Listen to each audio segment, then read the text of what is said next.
आणि ब्रेक नंतर आता नागपूरमधून एक खूप मोठी घटना आहे। नागपूर मध्य मतदारसंघात ईव्हीएम नेणारी गाडी फोडण्यात आलेली आहे। नागपूरमध्ये ही घटना खरतर घडलेली आहे। नागपूर मध्य मतदारसंघामध्ये हा प्रकार खरतर घडलेला आहे। सकाळपासून अनेक ठिकाणी राडा झाला असल्याचं आपण बघितलं आणि आता थेट ईव्हीएम नेणारी गाडी फोडलेली आहे। धक्कादायक घटना आहे। आता ही घटना कुणी केली याचा पोलीस तपास करतायत, मात्र चक्क ज्या वाहनातून ईव्हीएम मशीन्स नेण्यात होती तेच वाहन फोडण्यात आले।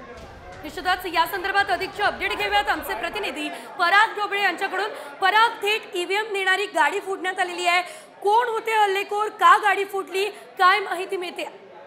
नक्कीच मोठी आणि धक्कादायक घटना आहे। ईव्हीएम घेऊन जाणाऱ्या जो आहे मध्य नागपुरातील जो किल्ला परिसरातील 268 नंबरचा बूथ क्रमांक होता, त्यावेळी संध्याकाळी जे निवडणूक प्रक्रिया पूर्ण पार पाडून जे पोलिंग पार्टी परत रवाना होणार होते, त्यावेळेस या गाडीवर हल्ला करण्यात आल्याची माहिती मिळते। मात्र स्थानिक पदाधिकारी जेव्हा तिथं होते किंवा लोकांना ही सगळी घटना दिसली, त्यांनी त्याला अडवलं आणि पोलिसांना माहिती दिली। त्यामुळे पोलीस ताबडतोब पोहोचून त्या सगळ्या ठिकाणी ईव्हीएम मशीनला कुठे इजा पोहोचू नये किंवा त्यामध्ये असणाऱ्या कर्मचाऱ्यांना कुठेही दुखापत होऊ नये यासाठी त्यांना बाहेर काढला आणि कोतवाली पोलीस स्टेशन या सगळ्या संदर्भात जे आहे पुढील प्रक्रिया राबवतात। तसं निवडणूक आयोगाचे जे अधिकारी कर्मचारी असतील त्यांच्या तक्रारीनंतर हे सगळं माहिती होईल आणि ह्या सगळ्या गोष्टीची तपासणी होईल, चौकशी होईल। त्यानंतर नेमकं हा कोणी प्रकार केला, त्यामागे काय उद्देश होता, हे सगळं तपासलं जाईल। मात्र ही धक्कादायक घटना आहे आणि मध्य नागपुरात ही घटना घडली होती।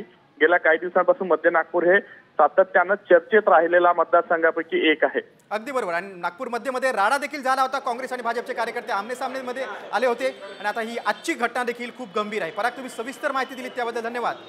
नागपूर मध्य मतदारसंघातील आपण हे दृश्य बघतोय, ज्या कारवर दगडफेक झाली, हल्ला झाला, ती ही कार आहे आणि या कारमध्ये ईव्हीएम मशीन होती।